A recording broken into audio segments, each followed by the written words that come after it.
J'ai fondé une entreprise il y a 7 ans qui est une agence de revenu management dans le domaine de la location saisonnière. On fait du service et de la formation. Et il y a 3 ans, j'ai fondé une autre activité qui est un salon B2B, toujours dans le domaine de la location saisonnière, qui a maintenant, on est à la 4e édition en 2026. Alors, ce qui m'avait motivée à l'époque, c'est que moi, je suis issue des grands groupes. J'ai fait 10 ans dans les grands groupes, donc j'étais pas mal bercée avec les méthodologies récurrentes des grands groupes, notamment les politiques RH, et dans lesquelles les managers sont formés fréquemment au management. Et donc, venant de ce milieu-là, j'ai commencé à travailler avec des personnes qui étaient peut-être pas hyper expérimentées en management, mais qui avaient une première expérience et qui étaient très expérimentées dans leur métier. Donc, rapidement est venu aussi le besoin de se dire, il faut qu'on continue cette formation en management pour accompagner aussi les profils en interne à se senioriser sur cette partie-là. Ça permet à tout le monde de continuer à se former, à avancer et à apprendre des choses, quoi.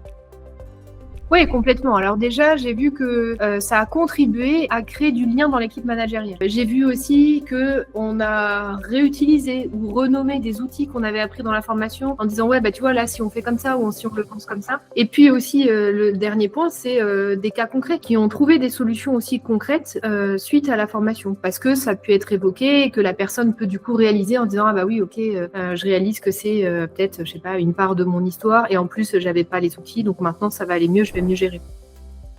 Alors, des déclics, j'en ai eu énormément. Le premier auquel je pense là, comme ça, à chaud, c'est la position méta. Parce que c'est vrai que quand on doit gérer une situation, notamment entre plusieurs collaborateurs, chacun est retranché dans sa position, dans son prisme. Et du coup, nous, en tant que manager, on a les deux personnes qui sont dans leur prisme, et de pouvoir à un moment donné dire, attendez, on passe en position méta, qu'est-ce que vous en pensez? Et comme c'est un outil dont on a tous fait l'acquisition, le réévoquer, c'est hyper facile. J'ai bien aimé aussi le jeu qu'on a fait.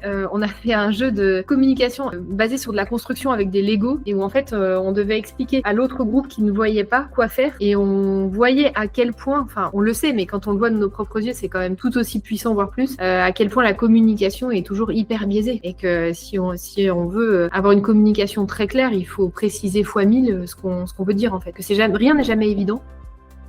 Ça m'a permis de mieux connaître les managers de l'équipe avec qui je travaille en direct toute l'année. Parce qu'en fait, des fois, on faisait des choses pour mieux se connaître, pour voir ce en quoi on se reconnaissait le plus dans notre façon de manager ou dans notre façon de réagir. Et c'était intéressant pour moi, j'ai même noté souvent, parce que pour moi, c'est des outils aussi pour mieux accompagner, je pense, chacun par la suite, en s'appuyant plus sur les forces de chacun plutôt que de chercher à vouloir tout le temps corriger nos points moins faciles, quoi. Donc moi, en tant que manager, ça m'a aidé à mieux connaître les équipes. Parfois, je me suis rendu compte aussi, je me suis fait des remarques à moi-même quand j'entendais certains retours en me disant tiens, là, je devrais peut-être mieux accompagner, tiens, ça, je devrais peut-être plus le prendre en compte ou des trucs comme ça. Donc, je me faisais du feedback à moi-même dans le...